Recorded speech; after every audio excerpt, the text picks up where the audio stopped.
Let's create a new form from scratch and see how.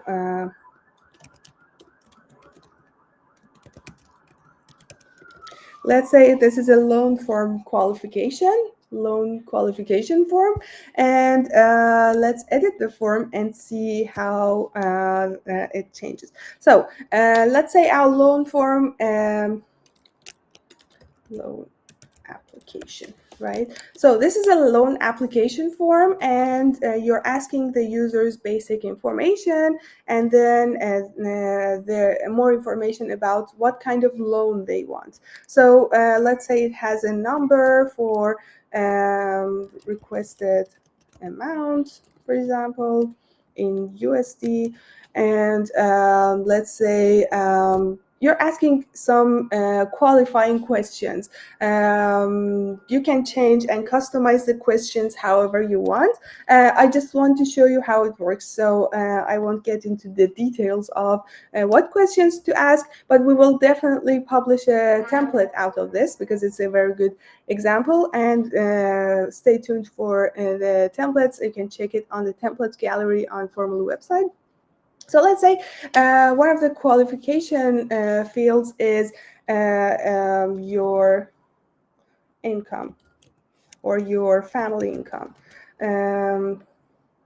So here we can write more information. It's the yearly income, and actually it should be a number field, not a choice field. So yeah, so you can ask for the family income and different information. Let's say we also have a choice field to select which and yeah, let's say it has option 1, 2, 3. You definitely can get more details and ask more detailed information. Let's say we have this form and save it out. And based on this, we want to calculate if this application is qualified for a loan or not. So let's say in Logic, for when you click on a field, you can see its properties and then go to the Logic tab to customize the logic of that field. So let's say I want to add a rule.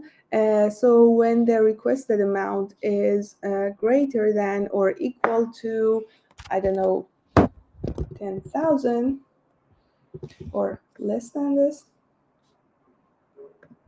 less than 10,000,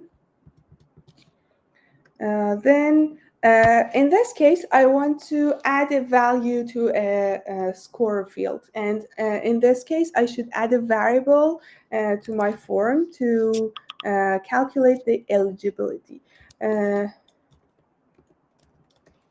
Right? So I see if this user is eligible or not. So getting back to the logic, let's create it again. So if it's less than 10,000, then add, let's say, 10 points to eligibility. So in this case, I'm adding 10 points to eligibility because the income is like a good income. Let's get to the family income. Here again, you can add another rule. If it's less than, I don't know, 800,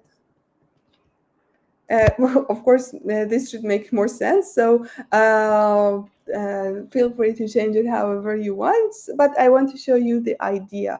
So if the family income is less than 800,000, then we will add 10 to eligibility, 10 points to eligibility. You can even do other operations as well. For example, if something is maybe if it's bigger than, I don't know, 1 million, which is huge, then we can subtract 10 points from eligibility. So this way we know, okay, there is a negative point as well. So in this case, you can add negative points and customize your final eligibility score.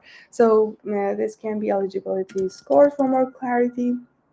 Same applies to the choice options. You can add rule, and based on the selected choices, you can add or subtract, multiply, divide different values from your eligibility score. And yeah, it's that simple. And then you have the eligibility score filled out as the user submits and enters values into these options. And in the ending page, you can customize, you can even show the eligibility score, your eligibility is. So here we want to pipe the value of the eligibility score. So we should add an ID to it. Again, ID is like something that you can recall the value of different fields. So I add an ID here, and here I can say @ eligibility. So this way I can pipe the value and show the user that whether they're eligible or not. Let's say I want to tell them, instead of just showing them, I want to tell them if they are eligible or not. In this case, I will add another ending page. And of course, you can rename the ending pages. And let me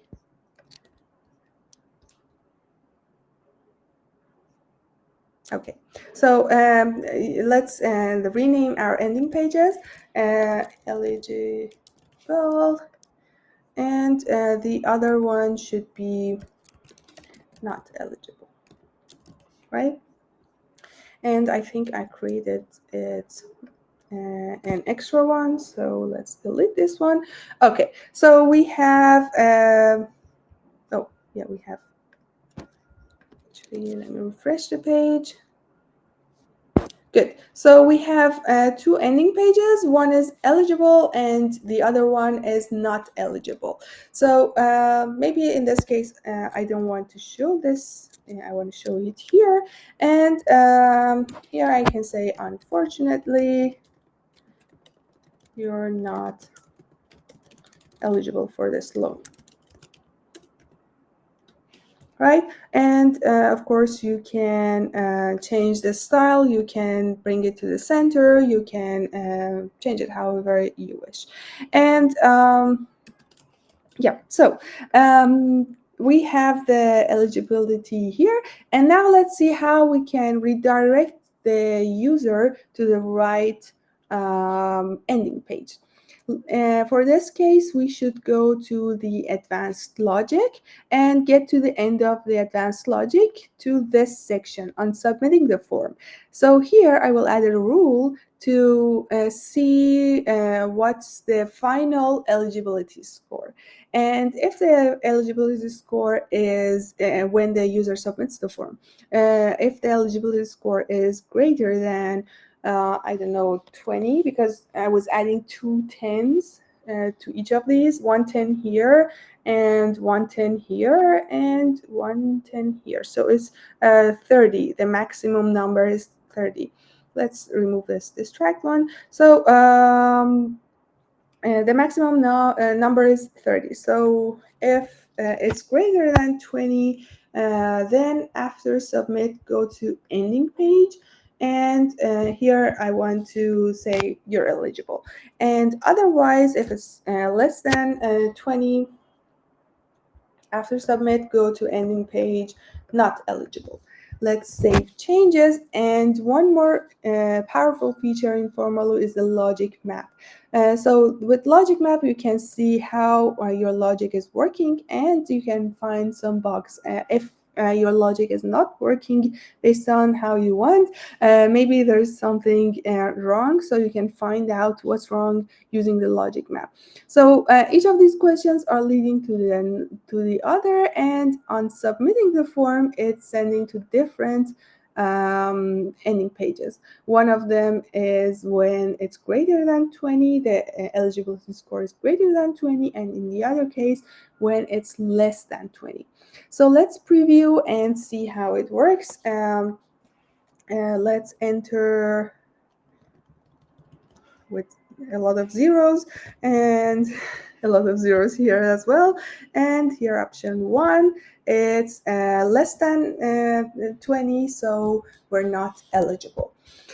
And that's it. That's how you can build and qualify your leads. And getting back to the dashboard, you can manage and tag your users based on their responses. So, for example, here you see the eligibility score. You can even add a label to your user and say, okay, this is not eligible, and then you can filter it based on this. We will have a totally separate webinar for lead generation and lead management, so stay tuned for that, because that's going to be really game-changing in your lead generation and management activities. So so this is how you can calculate the eligibility and build your pre-qualifying form for home loan application. So it was a general loan application.